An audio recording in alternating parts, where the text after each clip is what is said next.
सरकारी नौकरी का नियुक्ति पत्र मिल रहा है। आप सभी ने कड़ी मेहनत से ये सफलता हासिल की है। मैं आपको और आपके परिवार को बहुत बहुत बधाई और शुभकामनाएं देता हूं। कुछ ही दिन पहले गुजरात में भी ऐसा ही हजारों लोगों को रोजगार देने वाला रोजगार मेले का आयोजन हुआ था। इसी महीने असम में भी एक बड़े रोजगार मेले का आयोजन किया जा रहा है। भारत सरकार और बीजेपी शासित राज्य सरकारों में इस तरह के रोजगार मेले युवाओं के प्रति हमारे कमिटमेंट को दर्शाते हैं। साथियों, बीते 9 वर्षों में भारत सरकार ने सरकारी भर्ती प्रक्रिया को ज्यादा तेज करने, ज्यादा पारदर्शी और निष्पक्ष बनाने को भी प्राथमिकता दी है। पहले स्टाफ सिलेक्शन बोर्ड भर्ती प्रक्रिया को पूरा करने में करीब करीब 15 से 18 महीने का वक्त लेता था, यानी करीब करीब 1.5 साल। आज ये प्रक्रिया 6 से 8 महीने में पूरी हो जाती है। पहले सरकारी नौकरी के लिए आवेदन करना ही बहुत मुश्किल होता था। एक एप्लीकेशन फॉर्म लेने के लिए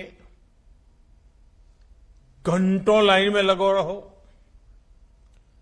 डॉक्यूमेंट्स को अटैच करवाने के लिए गैजेटेड ऑफिसर्स को खोजो, फिर एप्लीकेशन को डाक द्वारा भेजा जाता था और इसमें यह भी पता नहीं चलता था कि वो एप्लीकेशन समय पर पहुंची या नहीं पहुंची, जहां पहुंचना था वहां पहुंची कि नहीं पहुंची। आज आवेदन करने से लेकर नतीजे आने तक की पूरी प्रक्रिया ऑनलाइन हो गई है। आज डॉक्यूमेंट को सेल्फ अटेस्ट करना भी पर्याप्त होता है। ग्रुप सी और ग्रुप डी के पदों पर भर्ती के लिए इंटरव्यू भी खत्म हो गए हैं। इन सारे प्रयासों का सबसे बड़ा फायदा ये हुआ है कि भ्रष्टाचार या भाई भतीजावाद की संभावनाएं खत्म हो गई हैं। साथियों, आज का दिन एक और वजह से बहुत विशेष है। 9 साल पहले आज के ही दिन 16 मई को लोकसभा के चुनाव के नतीजे आए थे। तब पूरा देश उत्साह, उमंग और विश्वास से झूम उठा था।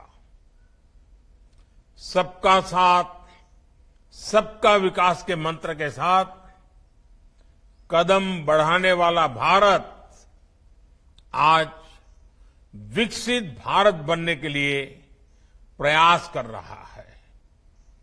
जैसे 9 साल पहले 16 मई को लोकसभा के चुनाव के नतीजे आए थे, वैसे ही आज एक और भी महत्वपूर्ण दिन है। आज हमारे एक महत्वपूर्ण प्रांत, हिमालय की गोद में बसा हुआ सिक्किम प्रांत का भी स्थापना दिवस है। साथियों, इन 9 वर्षों के दौरान रोजगार की नई संभावनाओं को केंद्र में रख करके सरकार की नीतियां तैयार की गई। आधुनिक इंफ्रास्ट्रक्चर का निर्माण हो, ग्रामीण क्षेत्रों का विकास हो या फिर जीवन से जुड़ी सुविधाओं का विस्तार हो, भारत सरकार की हर योजना, हर नीति युवाओं के लिए रोजगार के नए अवसर बना रही है। साथियों, बीते 9 वर्षों में भारत सरकार ने कैपिटल एक्सपेंडिचर पर करीब करीब 34 लाख करोड़ रुपए खर्च किए हैं मूलभूत सुविधाओं के लिए। इस साल के बजट में भी कैपिटल एक्सपेंडिचर के लिए 10 लाख करोड़ रुपए तय किए गए हैं। इस राशि से देश में नए हाईवे बने हैं, नए एयरपोर्ट, नए रेल रूट, नए पुल, अनगिनत ऐसे आधुनिक इंफ्रास्ट्रक्चर के निर्माण से भी देश में लाखों नए रोजगार बने हैं। जिस स्पीड और स्केल पर आज भारत काम कर रहा है, यह भी आजादी के 75 साल के इतिहास में अभूतपूर्व है। 70 साल में भारत में सिर्फ 20,000 किलोमीटर के आसपास रेल लाइनों का इलेक्ट्रिफिकेशन हुआ था, जबकि हमारी सरकार में बीते 9 साल में भारत में करीब करीब 40,000 किलोमीटर रेल लाइन का इलेक्ट्रिफिकेशन हुआ है, यानी डबल। 2014 से पहले हमारे देश में हर महीने सिर्फ 600 मीटर नई मेट्रो लाइन बिछाई जा रही थी। आज भारत में हर महीने 6 किलोमीटर, उस समय हिसाब मीटर का था, आज हिसाब किलोमीटर का है, 6 किलोमीटर नई मेट्रो लाइन का काम पूरा हो रहा है। 2014 से पहले देश में 4 लाख किलोमीटर से भी कम ग्रामीण सड़कें थी। आज देश में 7.25 लाख किलोमीटर से भी ज्यादा ग्रामीण सड़कें हैं, ये भी करीब करीब डबल। 2014 से पहले देश में सिर्फ 74 एयरपोर्ट थे। आज देश में एयरपोर्ट की संख्या भी बढ़कर 150 के आसपास पहुंच रही है, ये भी डबल। बीते 9 वर्षों में देश में गरीबों के लिए जो 4 करोड़ पक्के घर बनाए गए हैं, उन्होंने भी रोजगार के अनेक नए अवसर बनाए हैं। गांव-गांव में खुले 5 लाख कॉमन सर्विस सेंटर आज रोजगार का बड़ा माध्यम बने हैं। युवाओं को विलेज लेवल एंटरप्रेन्योर्स बना रहे हैं। गांवों में 30,000 से ज्यादा पंचायत भवन बने हैं, या फिर 9 करोड़ घरों को पानी के कनेक्शन से जोड़ना, ये सभी अभियान बड़े पैमाने पर रोजगार पैदा कर रहे हैं। देश में आ रहा विदेशी निवेश हो या फिर भारत से रिकॉर्ड एक्सपोर्ट, ये देश के कोने कोने में रोजगार के अवसर बना रहा है। साथियों, बीते 9 वर्षों में नेचर ऑफ जॉब में भी बहुत तेजी से बदलाव आया है। बदलती हुई इन परिस्थितियों में युवाओं के लिए नए सेक्टर्स उभर कर आए हैं। केंद्र सरकार इन नए सेक्टर्स को भी निरंतर सपोर्ट कर रही है। इन 9 वर्षों में देश ने स्टार्टअप कल्चर की नई क्रांति देखी है।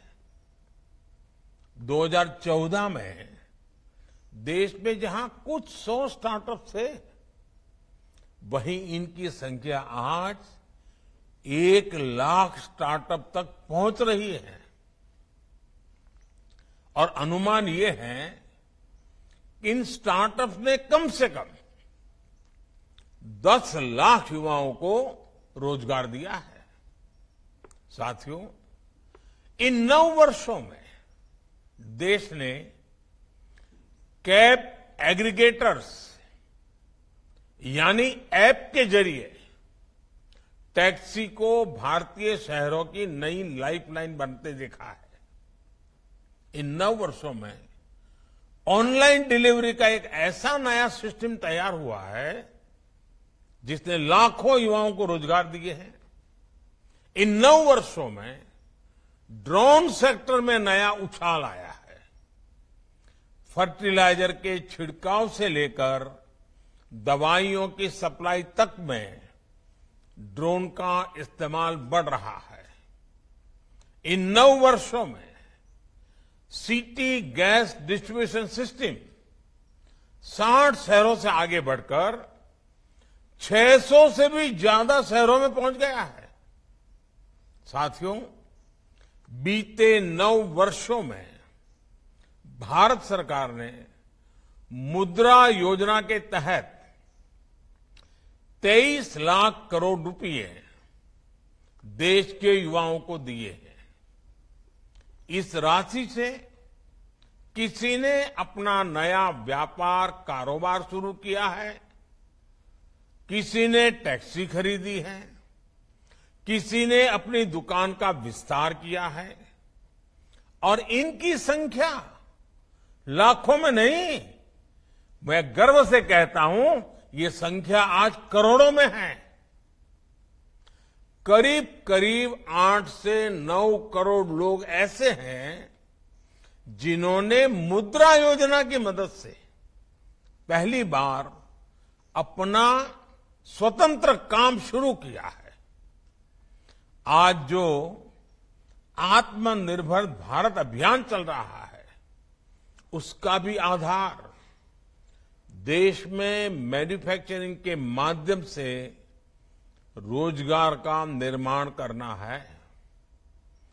पीएलआई स्कीम के तहत केंद्र सरकार मैन्युफैक्चरिंग के लिए करीब 2 लाख करोड़ रुपए की मदद दे रही है।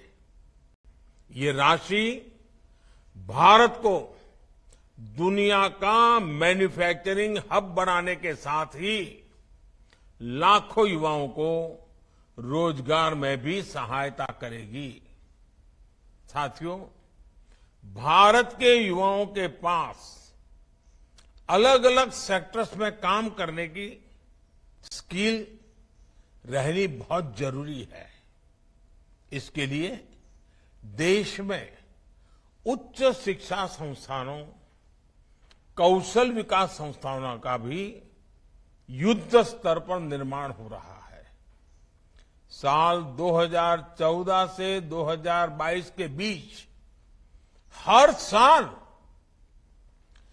एक नया आईआईटी और एक नया आईआईएम तैयार हुआ है।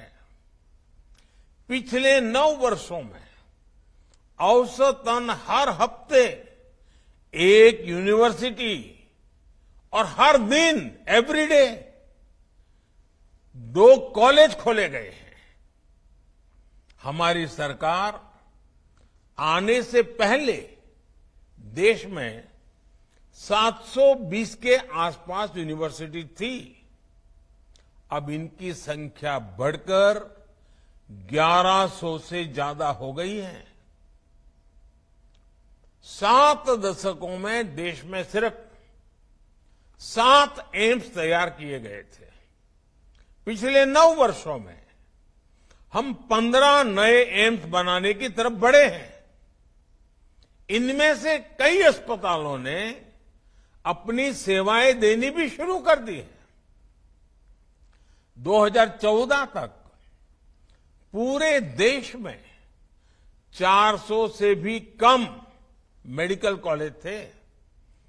आज इनकी संख्या लगभग 700 हो चुकी है। कॉलेज बढ़े तो स्वाभाविक तौर पर सीटों की संख्या भी बढ़ी है। युवाओं के लिए उच्च शिक्षा की पढ़ाई के अवसर बढ़े हैं। साल 2014 से पहले हमारे देश में एमबीबीएस और एमडी की सीटें सिर्फ 80,000 के आसपास ही होती थी। अब देश में एमबीबीएस और एमडी की सीटें बढ़कर 1,70,000 से भी ज्यादा हो गई हैं। साथियों, किसी काम के लिए कौशल का विकास करने में हमारी आईटीआईज ये भी महत्वपूर्ण भूमिका निभा रही है। बीते 9 वर्षों में देश में लगभग हर रोज एवरीडे एक नई आईटीआई का निर्माण किया गया है। आज देश की करीब 15,000 आईटीआईज में देश की नई जरूरतों के मुताबिक नए कोर्सेज शुरू किए जा रहे हैं। पीएम कौशल विकास योजना के तहत अब तक 1.25 करोड़ से ज्यादा युवाओं को स्किल ट्रेनिंग भी दी गई है। साथियों, सरकार के इन प्रयासों से कितने ही नए सेक्टर्स में रोजगार के नए अवसर बन रहे हैं।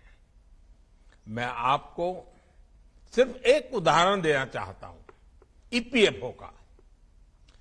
अगर हम वर्ष 2018-19 के बाद के ईपीएफओ के नेट पेरोल के आंकड़ों को ही देखें तो 4.5 करोड़ से ज्यादा लोगों को फॉर्मल जॉब मिली है। एम्प्लॉयज प्रोविडेंट फंड ऑर्गेनाइजेशन का जो पेरोल डाटा है उससे साफ पता चलता है कि भारत में फॉर्मल जॉब में निरंतर वृद्धि हो रही है। फॉर्मल जॉब्स में इस वृद्धि के साथ ही देश में स्वरोजगार के मौके भी लगातार बढ़ रहे हैं। साथियों, बीते कुछ सप्ताह में जिस तरह की खबरें आई हैं वो भारत में इंडस्ट्री और इन्वेस्टमेंट को लेकर अभूतपूर्व पॉजिटिविटी को दिखाती है। कुछ दिन पहले ही मेरी मुलाकात वॉलमार्ट के सीईओ से हुई। उन्होंने विश्वास जताया कि उनकी कंपनी अगले 3-4 वर्षों में ही भारत में 80,000 करोड़ रुपए के सामान का एक्सपोर्ट करने लगेगी। हमारे जो युवा लॉजिस्टिक्स और सप्लाई चेन सेक्टर में काम करना चाहते हैं, ये इनके लिए बहुत बड़ी खबर है। सिस्को के सीईओ ने भी अपनी भारत यात्रा के दौरान मुझे बताया कि वो भारत में बने 8,000 करोड़ रुपए के प्रोडक्ट्स के एक्सपोर्ट का लक्ष्य लेकर चल रहे हैं। कुछ दिन पहले ही एप्पल के सीईओ भी भारत आए थे। भारत के उज्जवल भविष्य और खासकर मोबाइल मैन्युफैक्चरिंग को लेकर वो भी बहुत विश्वास से भरे हुए थे।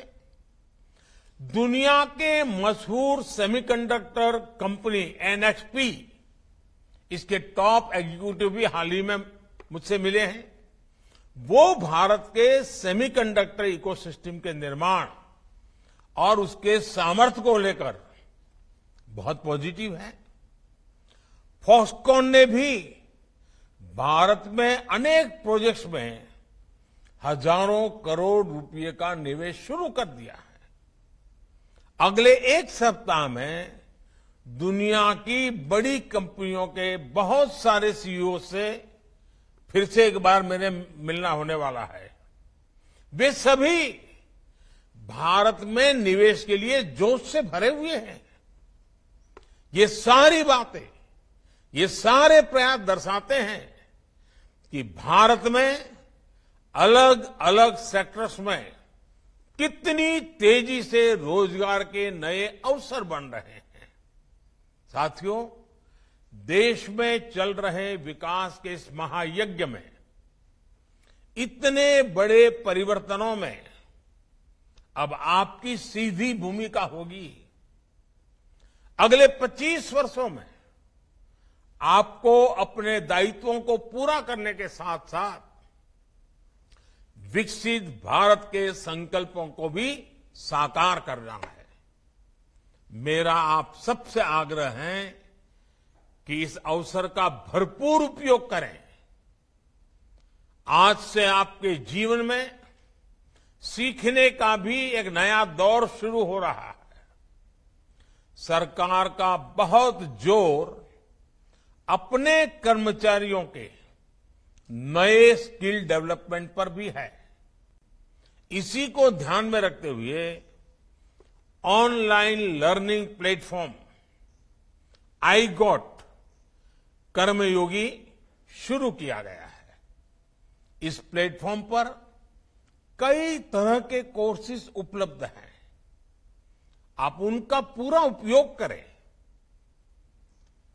आपकी क्षमता जितनी बढ़ेगी, इतना अपने कार्य पर सकारात्मक प्रभाव पड़ेगा और क्षमतावान लोगों के कारण कार्य पर जो सकारात्मक प्रभाव होता है, उसका प्रभाव देश की सभी गतिविधियों में सकारात्मकता को गति देता है। आज इस महत्वपूर्ण अवसर पर आपके जीवन के एक बहुत महत्वपूर्ण पड़ाव पर मैं एक बार फिर आपको तो बधाई देता ही देता हूं, आपकी नई यात्रा के लिए शुभकामनाएं देता हूं। साथ साथ आपके परिजनों को भी, आपके परिवारजनों को भी, क्योंकि उन्होंने भी आपको बड़ी आशा, अपेक्षा और उमंग के साथ जीवन में आगे बढ़ने के लिए बहुत कुछ दिया है। आज उनको भी मैं अनेक अनेक शुभकामनाएं देता हूं। आपके उज्जवल भविष्य के लिए प्रार्थना करते हुए फिर एक बार बहुत बहुत धन्यवाद।